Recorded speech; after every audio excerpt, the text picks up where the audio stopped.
Halo, salam sejahtera bagi kita semua. Perkenalkan, nama saya Kristianti Natali Simanjunta dengan NIM C1C022071 Program Studi Akuntansi Fakultas Ekonomi dan Bisnis. Di sini saya akan mempresentasikan tentang perhitungan PPN, di mana ini merupakan tugas perpajakan 2 dengan dosen pengampu Bapak Dr. Wirma Eka Putra, SE MSI. Baiklah, langsung saja untuk materi pertama yaitu PPN masukan dan PPN keluaran. Definisi PPN masukan. Pajak masukan penjelasannya diatur berdasarkan pasal 1 angka 24 Undang-Undang PPN. Pajak masukan dalam PPN adalah pajak yang seharusnya sudah dibayar oleh PKP atas perolehan barang atau jasa kena pajak. Pemanfaatan BKP tidak berwujud dari luar daerah pabean dan atau impor BKP dalam masa pajak tertentu. Singkatnya, pajak masukan dalam PPN adalah pajak yang dikenakan ketika PKP melakukan pembelian atas barang kena pajak. Kemudian karakteristik PPN masukan. Dalam penerapan pungutan PPN, PKP mengkreditkan pajak masukan dan keluaran dalam masa pajak yang sama. Pada masa pajak yang sama, apabila pajak keluaran lebih besar, maka kelebihan pajak tersebut harus disetorkan kepada negara. Sedangkan apabila pajak masukan lebih besar, maka kelebihan pajak masukan tersebut dapat dikompensasikan ke masa pajak berikutnya. Kemudian definisi PPN keluaran. Pajak keluaran penjelasannya diatur berdasarkan pasal 1 angka 25 Undang-Undang PPN.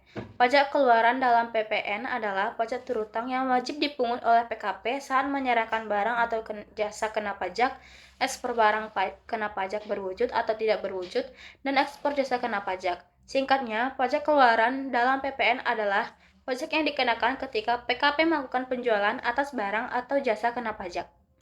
Kemudian karakteristik PPN keluaran. PPN disebut sebagai pajak objektif karena dalam pemungutannya PPN menekankan pada objek yang dikenakan pajak. Pengenaan pajak keluaran diawali dengan penetapan tarif barang, lalu dipungut pajaknya oleh penjual. PKP yang melakukan transaksi jual beli telah memungut pajak dari pembeli melalui penjualan BKP miliknya dan pungutan tersebut akan dikreditkan nantinya. Batas waktu pengkreditan pajak tersebut adalah 3 bulan setelah masa pajak berakhir, sehingga PKP memiliki waktu yang cukup untuk pengkreditan pajak. Pencatatan dan penyetoran pajak ini sendiri menggunakan media faktur pajak yang bisa dibuat secara online melalui e-faktur. Kemudian materi selanjutnya yang kedua yaitu pengkreditan PPN. Kemudian materi selanjutnya itu pengkreditan PPN. Dalam tata cara perhitungan pengkreditan pajak pertambahan nilai atau PPN dikenal istilah pajak masukan dan pajak pengeluaran. Secara singkat, pajak masukan adalah pajak yang dikenakan ketika pengusaha kena pajak atau PKP melakukan pembelian terhadap barang kena pajak atau BKP, atau pemanfaatan jasa kena pajak atau JKP. Sementara itu, pajak keluaran adalah pajak yang dikenakan ketika PKP melakukan penjualan BKP atau pemanfaatan JKP.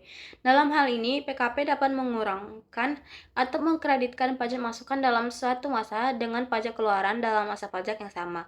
Apabila dalam masa pajak tersebut lebih besar pajak keluaran, kelebihan pajak keluaran harus disetorkan ke kas negara. Sebaliknya, apabila dalam masa pajak tersebut pajak masukan lebih besar dari pajak keluaran, kelebihan pajak masukan dapat dikompensasikan ke masa pajak berikutnya atau diminta restitusi.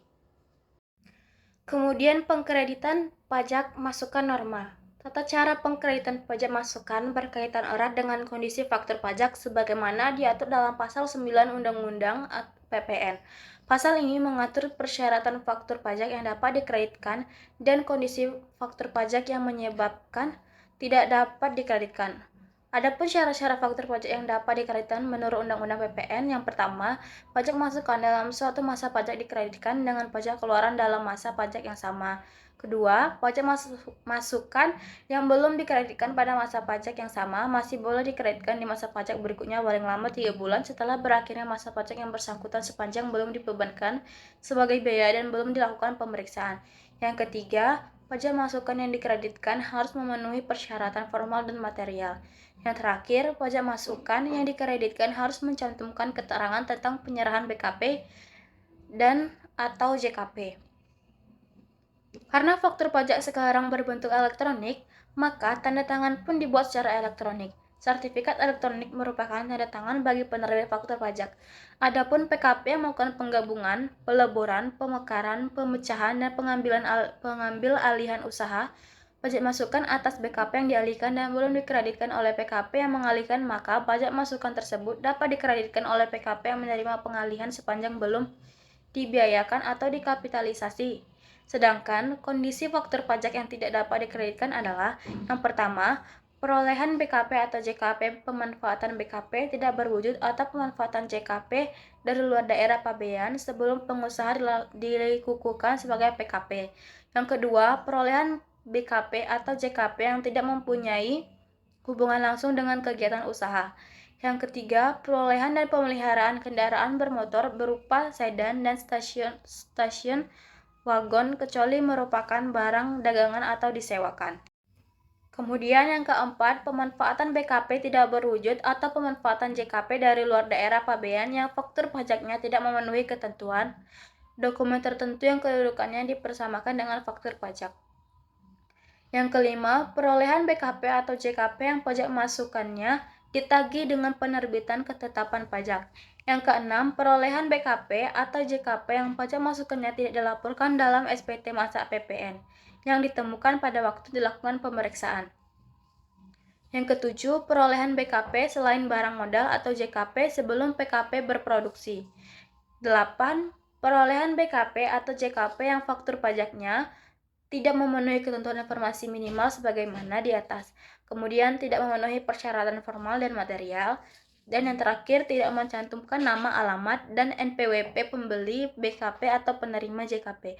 Kesembilan, pajak masukan yang dibayar untuk perolehan BKP dan atau perolehan JKP yang atas penyerahannya dibebaskan dari pengenaan PPN. Dan yang terakhir, pajak masukan yang dibayar untuk perolehan BKP dan atau perolehan JKP yang atas penyerahannya tidak terutang PPN. Kemudian, pedoman pengkreditan pajak masukan. Jika pengusaha melakukan penyerahan yang terutang PPN dan tidak terutang PPN atau dibebaskan, dan pengusaha tidak mengetahui atau mencampurkan antara pajak masukan yang atas penyerahannya dibebaskan atau tidak terutang dengan yang terutang PPN, maka pajak masukan yang dapat dikreditkan menggunakan pedoman pengkreditan. Rumus untuk pedoman pengkreditan PPN yaitu P sama dengan PM dikali Z. Keterangannya, P jumlah pajak masukan yang dapat dikreditkan. PM merupakan jumlah pajak masukan atas perolehan BKP dan atau JKP. Dan untuk Z, presentasi yang sebanding dengan jumlah penyerahan yang terutang pajak terhadap penyerahan seluruhnya. PKP mengkreditkan pajak masukan atas perolehan BKP dan atau JKP tersebut pada bulan perolehan BKP dan atau JKP di SPT masa PPN bulan perolehan BKP dan atau JKP. Sekian presentasi dari saya. Bila ada kekurangan atau kesalahan kata, saya mohon maaf. Saya ucapkan terima kasih dan sampai jumpa.